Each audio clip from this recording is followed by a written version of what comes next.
Yeah, I guess we're just doing this. We don't know where Michelle is. She has abandoned us. It's fine. I feel very abandoned right now. If she's too cool for us, if this is like John Lennon leaving the Beatles, like she's going to do a new experimental podcast. Oh, I have a song for that. This is the potential breakup song. I don't think Allie and AJ are going to sue us. So She's not even here to stop us from getting sued. I know. And she's like supposed to be like fancy legally something. I know. So now the hosts of the podcast are me, you, and Nala. Hey, you're now a host. Since Michelle's not here to stop it, you are a host. I'm finally free of Michelle bullying me about not being a host. So there is that. I love it.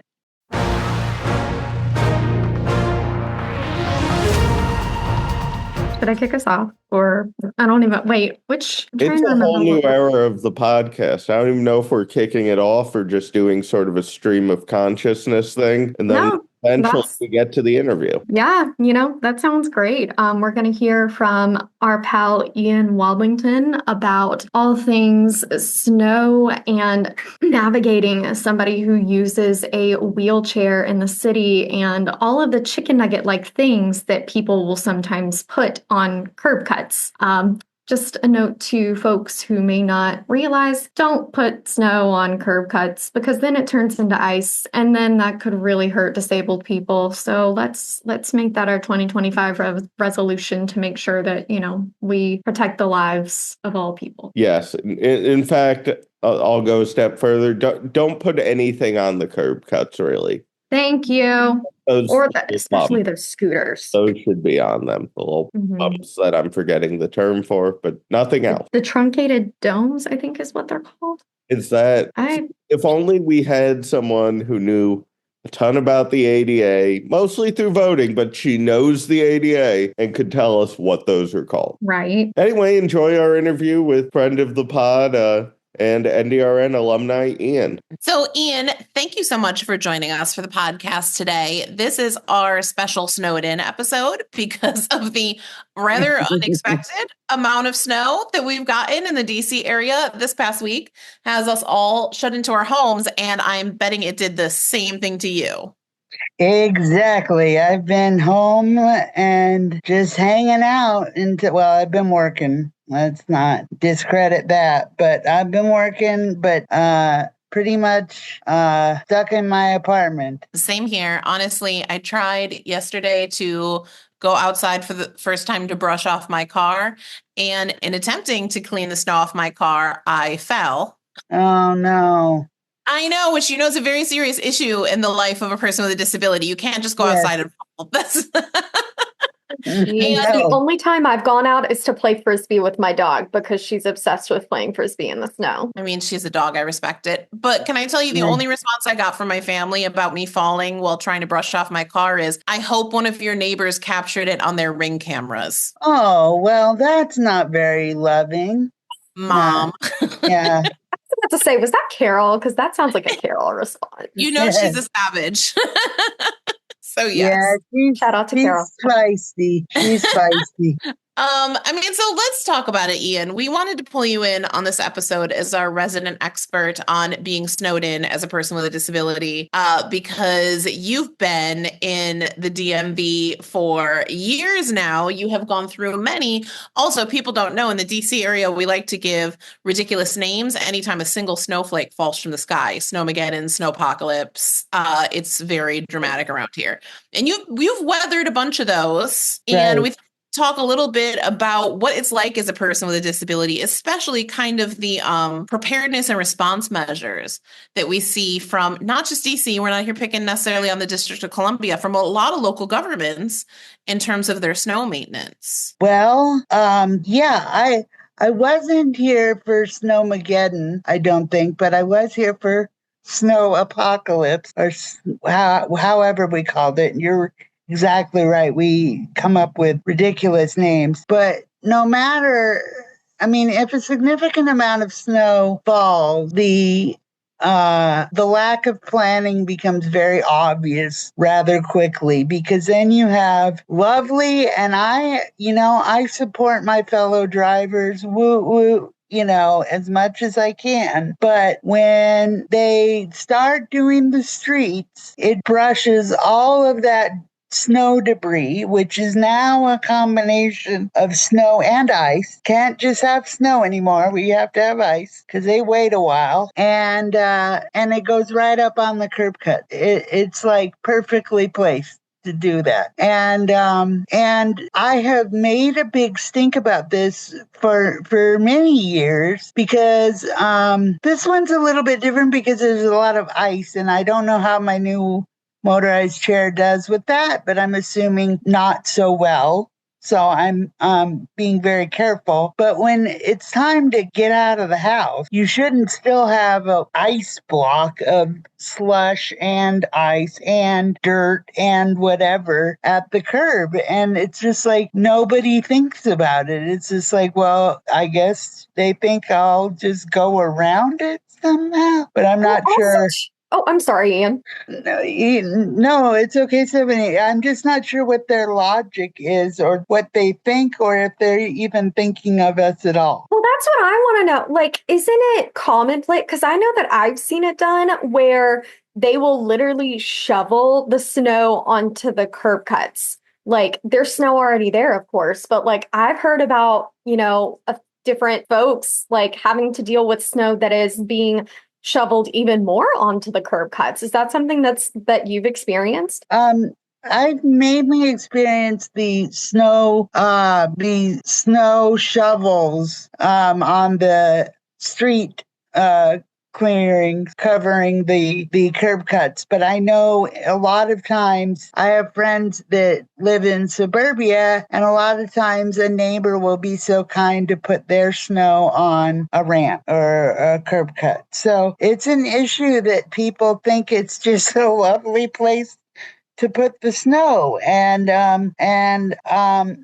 don't, what bothers me is nobody seems to care. And what I don't understand further is that they're creating more of a problem for themselves in the future. So, for example, if I were to go outside and I were to try to get around the massive curb cut snow ice ball thingy, I'd most likely get stuck. And then who do I call? Except when I've gotten stuck before in other instances, which thankfully hasn't been a lot, you call the fire department. Well, the fire department can just get you out of that one little situation. It can't take care of the weather. But again, the first responders even aren't prepared. So, nor do we need to give our first responders more work to do in the middle of a weather emergency. Right.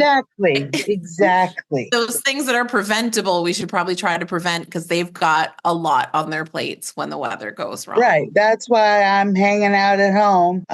Exactly. I'm not trying to give anybody any extra work. I just wish I felt relevant. Does that make sense? It does, because I think something you said in the beginning to me is true. I think they're not thinking about us at all. I think people are thinking they see a convenient place to pile the snow, and they're not thinking there's probably a reason we built the curb that way. Why would you take the extra step of making it cut away if someone didn't need it? I think they're not thinking about us. No, I don't think so either. And I've tried, calling the city council. I don't know how many years ago, if you can believe this, I've been in DC now for 13 years. And so I can't remember exactly when this was, but I was on the local news about the curb cut issue. So this is an issue near and dear to my heart, but I feel like I'm out of, I'm a professional advocate, but I feel like I'm out of strategies, because I don't know how to make it seem important to really focus on this issue. Yeah, that makes sense to me. And I think it's not even just the inconvenience of it, right? Like it's really inconvenient if you can't get out of your house. It's inconvenient if you get stuck somewhere trying to get over some snow and the fire department has to get you out and all of that. But it's also dangerous. In a number of ways, Right. it's incredibly dangerous. Wheelchairs and scooters that go sliding on ice can have serious consequences. A wheelchair that gets stuck in the snow could tip, and the person who relies on it could fall out and get injured. And in my experience, a lot of people who use wheelchairs and scooters end up rolling in the street, which is dangerous enough at any time, but especially in snow conditions where the roads are already going to be narrower because there's snow piled up on the side of the roads, and the roads are slick and cars don't necessarily have the same level of control, and they can't stop as fast. It's dangerous. People could get hurt, and there are people who get hit in the street in their wheelchairs and die. It's such a serious issue, and I agree, it's really frustrating that we can't get a spotlight put on it. There's an acquaintance of mine that in the Denver area, which is another area that experiences snow a little bit more often, but they're not as on top of it as you might think either. And I have an acquaintance that did decide to go in the street and was unfortunately killed. So, because nobody could see him, or, people stopped but slipped and hit him. So, I mean, that's the thing about it, is it's more than an inconvenience. It's a issue of public safety. And because everybody's inconvenienced during a blizzard or a big snow event, I should say, because this isn't a blizzard, I would call, but it's significant enough to disrupt lives. And people still need to get to doctors and to grocery stores. I was lucky this time. I really, really planned ahead and got my fridge stocked and all of that, so I would be able to be in the apartment comfortably, at least. That's true. Although we're also fortunate that when the weather takes a turn, we get to work from home, and not everyone can do that. There are disabled people who are essential workers that have to go into the workplace even when it snows. Yep, that is exactly right. And maybe I'll get back on, this is kind of inspiring me to get back on my advocacy horse about this. I just said the word advocacy horse. Wow. You did. I love it though. Yeah.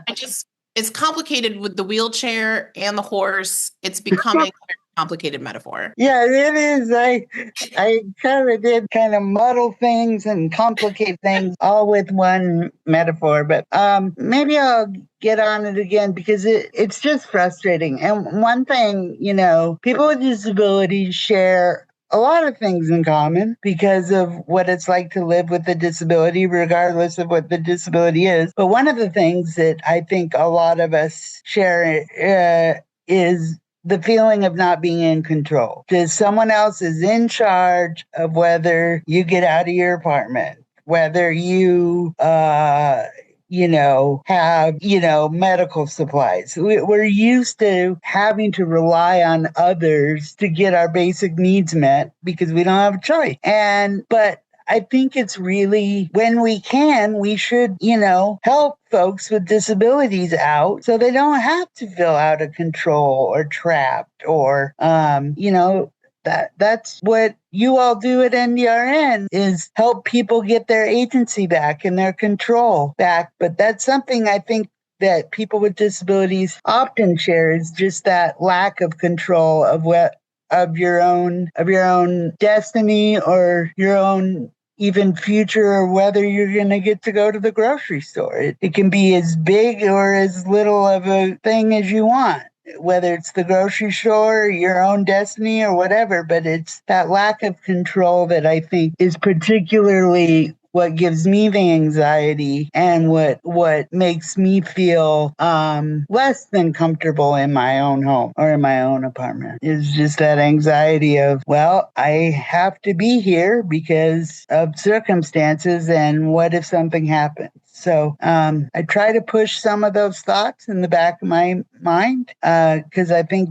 I have to keep moving forward. But, it would be nice to have a little bit more empathy and a little bit more action on the city's part to eliminate some of that, some of the problems, and have an idea of what it really causes as far as stress and anxiety. The whole time that you're talking about this, the only thing I can keep seeing in my mind is, I think people know I grew up in upstate New York. And when I say upstate New York, I mean upstate, like not that far from Canada, upstate Right. New York.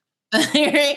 The very snowy part of New York where snowstorms are a real regular part of your life, which is part of the reason I don't go out that much when it snows here, because I don't trust drivers who didn't grow up in snowy areas to be on the road with me, because you learn, and you unfortunately learn some of it through trial and error. And I have been behind the wheel before and lost control of my vehicle on ice. And it is the single most terrifying experience. You're in a car, you can't control where it's going, you can't stop it from moving. You just really essentially have to wait it out.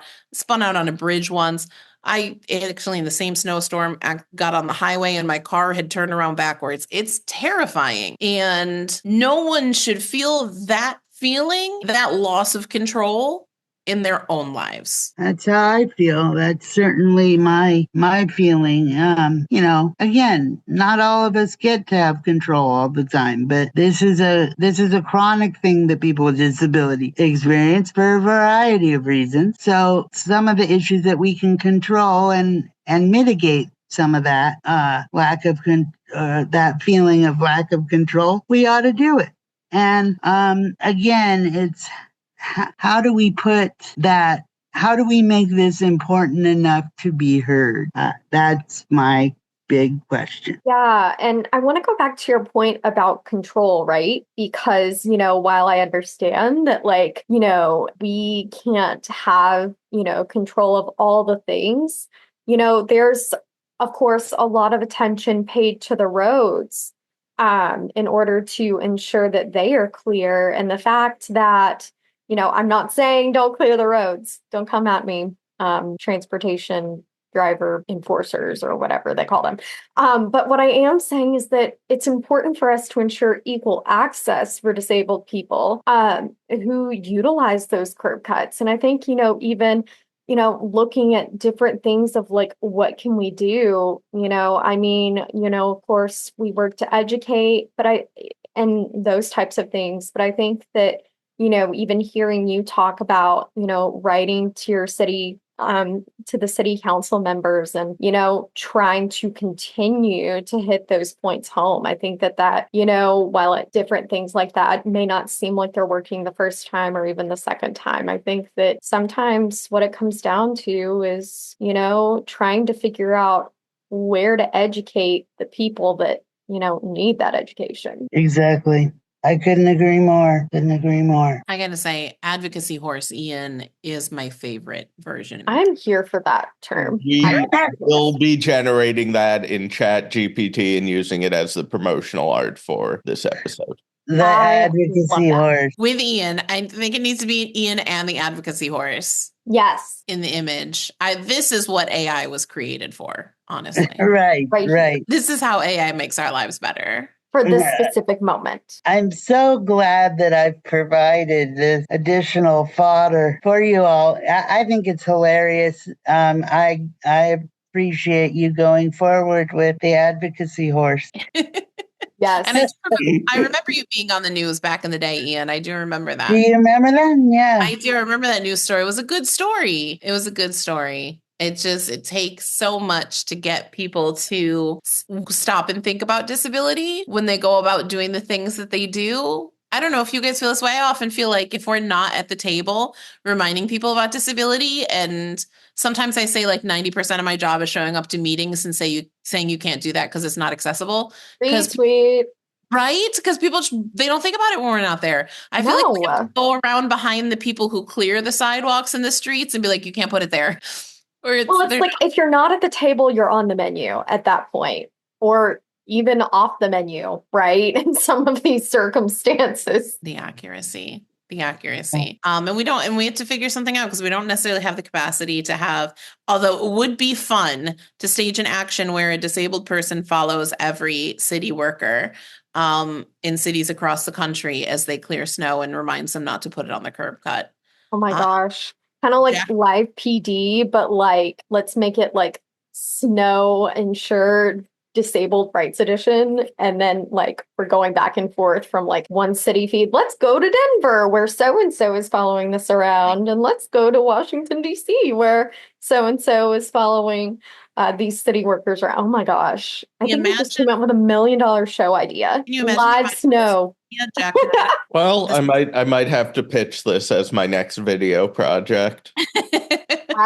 Yes. Oh wait, you could call it the more you snow. Get it? Like no. Stephanie, Like I'm not gonna lie, that one was pretty good. Thank you. Yeah. Thank you. Yeah, that one got a chuckle out of me. I like it. The more you know, like those things they used to do on TV with like the shooting. The more you snow. I like it. I dig it. Actually, Ian and I have done something similar before. Ian and I did a great piece with NPR on All Things Considered years ago, where we went around with a reporter to polling places and literally showed her how they were inaccessible. And it was fascinating. There was like a ramp that Ian went up, and then when he opened the door, it basically closes off the ramp. So he can't get inside. What?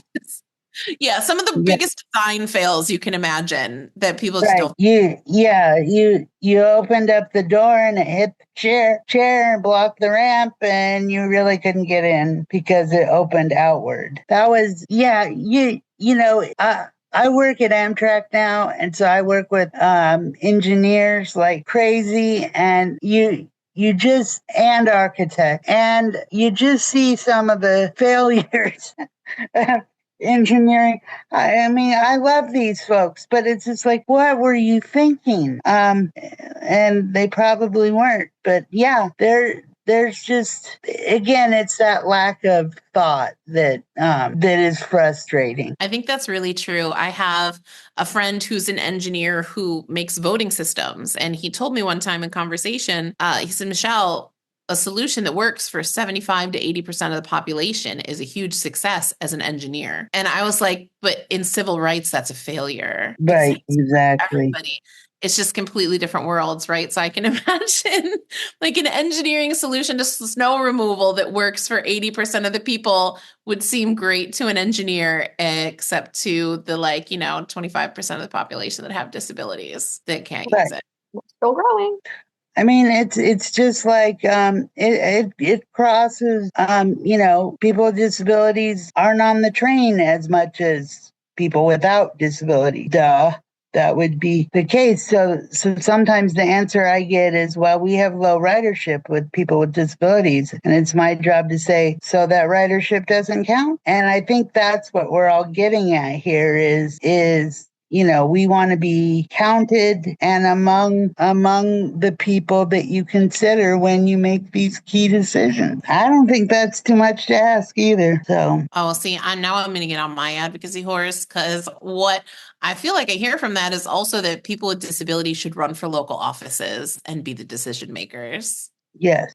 When it comes, these things are hyper local. You could run for your city council or something like that and have a real impact, and like Stephanie said, be at the table instead of on the menu. So a little food for thought for some of our disabled listeners around the country. Yeah, I think you're exactly right. It's because what do we need? We need power. I mean, I hate to put it that way, that basically, but it is about who has power to make these decisions. And so we do need to run for office and become journalists and do the things that can really shed light and give people power to make better decisions. Y'all, did we talk about all the things? I think so. Let's talk about before we let go of Ian, let's talk about personal snow day preparations. I want to hear what y'all bought at the grocery store before the snow came. Since going sober, I've become addicted to soda, because got to be addicted to something. That's hilarious. So you just have like a fridge full of soda. So I have a fridge full of soda, and I have microwave dinners and lots of peanut butter and jelly. I have so much respect for that. The last time I was in line at the grocery store before a snowstorm came, I was like, man, I live in DC, because everybody in line has nothing but beer and ice cream in their cart. Yes. No practical items whatsoever. And I'm going to say $20 says Jack has pizza. Would you like me to Venmo it to you, or? Wow. No, pizza is essential. Okay. Like I got the way that I prepped. So I got some sparkling water because we ended up going to Wegmans, and Wegmans has like the best sparkling water. So I got I'm from sparkling upstate New water. York. I already told you I'm from upstate New York. So yes, shout out to Wegmans. Their sparkling water is like the bomb.com double click. Wegmans, it's a layup. And so I got a lot of sparkling water. I got some Ben and Jerry's Boston cream ice cream topped. So like there's like a huge top of chocolate coating on the top. I got some frozen pizzas. And then I got a veggie tray as well as some vegan mayonnaise. Follow your heart vegan mayonnaise is like my favorite, so that I could make carrot tuna. And let me tell y'all, after this, I'm probably going to get some carrot tuna because that sounds so good right now. The way y'all have, just Stephanie and Jack alone, have such different shopping priorities. You're right. I got mint chocolate chip ice cream sandwiches. Ooh. Oh. Cold weather makes me crave ice cream, which I realize is weird, but no, it's not weird. I have to have something. Oh, and we got a fruit tray because I was trying to be healthy. Well, I also got the veggie tray, so I don't know why I'm like defending myself over. And vegan mayo. I don't think you actually need to defend your healthy choices at all, Stephanie. Oh my God. Vegan mayo is so good. Like you can make a quick garlic aioli, or you can put some, here's my Maryland coming out. I like to put some Old Bay in my vegan mayo, and I will dip carrots in that all day long. Not Old Bay vegan mayo. Okay, well now we're going to have to do like some sort of weird Stephanie vegan cooking show. Okay, I'm here for it because I've been trying to master a vegan mac and cheese recipe for like ever, and I cannot get it perfect, and it's driving me bananas. I mean, I make pretty decent vegan mac and cheese, but I want to make perfect vegan mac and cheese. I suspect it's probably the lack of cheese. Well, no. There's like no. Sorry, that was funny. That is pretty funny. I will give Michelle that, but I used to be vegan, so I can pick on it. I mean, look, vegan mac and cheese, if done right, is really good. It's obviously different from like actual, regular macaroni and cheese, but it's pretty good. I've like figured out a college kid type of vegan mac and cheese that I like, which is garlic powder with like, you get some ramen noodles, right? And then you make the ramen noodles in the microwave or whatever. Don't pour the sodium seasoning on there, but go ahead and stir in some vegan butter, some salt, some garlic powder, and some nutritional yeast. The nutritional yeast will thicken it up, and it tastes like cheap college kid vegan mac and cheese. I just like didn't wake up this morning thinking I'd hear someone say nutritional yeast in a sentence, but I love Nucho. So okay, good. I did not know that was a thing. What? How does that shock you? I didn't really know that either. You've met Jack. That should not be shocking. Nucho is so good. Okay, I will have to make some Nucho stuff and bring it up. Like Nucho on kale chips is chef's kiss. I feel like it's settled. The next time it snows, we're all camping out at Stephanie and Quinn's, and they're just going to make us some weird vegan recipes. Quinn will like be out because Quinn is like, nope, don't want to eat the vegan stuff, but Quinn will eat the vegetarian stuff. I will bring the nutritional yeast. Yes! Wow. Oh my gosh. Look, this conversation has gone way off the rails, okay? But the rails. And Ian works for Amtrak. It's gone off the rails. Oh no, did I do a Stephanie pun by accident? Oh no. No, you did one earlier. You said weather, like weathering the storm. And I heard that one when it came out of my mouth. I was so proud of you for not pointing it out. I had to laugh though. I was like, oh my gosh, I hope nobody thinks that I'm laughing at like Ian. Because like Ian, lots of bad railway puns in your business, or oh my God, there's so many. Of course, I'm not going to be able to think of. Y'all do lots of training. Training. Off track. Off the rails. Those are the big ones. Speaking of bad jokes. Well, first I'll say, Ian, thank you so much for joining us. This was amazing. Thank you. Yes, thank you. I so enjoy working with you guys. I really do. So, keep up the good work, and I'll let you know about if I get up on my advocacy horse. Yes, please. So Stephanie usually ends the episodes with, I almost said a bad joke. I'll just say a joke if you want to hang out and hear Stephanie's joke of the month. Okay. I don't know what my joke is yet because I didn't know we were doing intros and outros today. We're not really. I didn't become prepared. I mean, I guess I could do an encore joke. Funny today. You what? I can do an encore joke from like 2 years ago. What do you call someone who steals a bunch of fruits? What? A smoothie criminal. Okay, and Stephanie, who did the song you're thinking of? Who? Michael Jackson. There no. we go. Okay. Yeah. No, I blocked that out. I blocked that out. I'll never forget. Ian, like 2 years ago, Stephanie told this joke and then said, smoothie criminal, like the song by Santana. Right. Because she Oh, wow. Yeah. Yeah, It was a that whole thing. happened. I've That clearly happened. blocked it out. It did. What can I say? It was a thriller. Oh, man, I gotta go.